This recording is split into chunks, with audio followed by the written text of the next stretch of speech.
మధ్య కాలంలో ఏ కులంలో ఎంత జనాభా ఉందని సర్వే నిర్వహించారో ఆ సర్వే నాయకులకు తీవ్ర అన్యాయం చేసింది. ఈ సర్వే అవాస్తవం, తప్పుదోవ పట్టింది నాయకపోడు తెగను. వాస్తవంగా నాయకపోడు తెగకు సంబంధించిన జనాభా ఏదైతే ఉందో దాదాపు ఈ రోజుకి 5 నుండి 6 లక్షల మంది జనాభా ఉంటాం. కానీ నాయకపోడు తెగకు ఇక్కడ ఎక్కడ కూడా నాయకపోడు తెగకు సంబంధించిన జనాభా లేదు.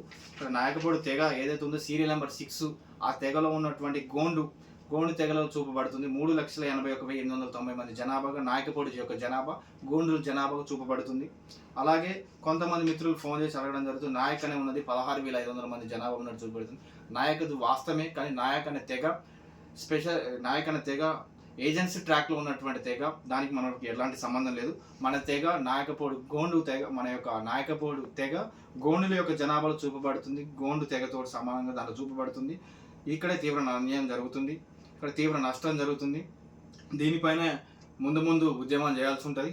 దాని ముందు గురించి చట్టపరంగా న్యాయపరంగా ప్రజాస్వామ్యం చేయాల్సి ఉంటుంది. గోండుల యొక్క జనాభాగా చూపబడుతున్నటువంటి నాయకపోడి యొక్క జనాభా తీవ్ర నష్టం జరుగుతుంది. ఇక్కడ కూడా గోండులు ఎక్కడ కూడా ఆదిలాబాద్ వరకే పరిమితమై ఉన్నారు. నాయకపోడు 13-14 జిల్లాలలో విస్తరించి ఉన్నారు. ఈ లెక్క కూడా చాలా తప్పిదం, 100కు 100%.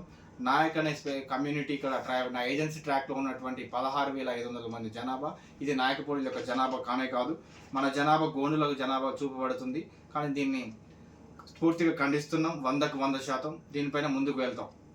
మన జనాభా నాయకపోడు జనాభా ఈ రోజుకి 100కు 100%.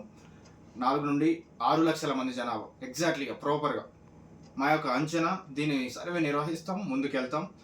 మన జనాభా నాయక అని 8వ కాలంలో ఉన్నట్టు జనాభా 16,500 కానే కాదు. మన జనాభా గోండులో కలపబడి చూపబడుతుంది. గోండుల జనాభా దాదాపు 80,000 నుండి 1,00,000 వరకు ఉండొచ్చు. రాజగోండు కలిపి రిమైనింగ్ ఏదైతే ఉందో మన జనాభా చూపబడుతుంది. కానీ అది కూడా పూర్తి అవాస్తవం. మన జనాభా 4 నుండి 6 లక్షల మంది జనాభా ఉంటుంది.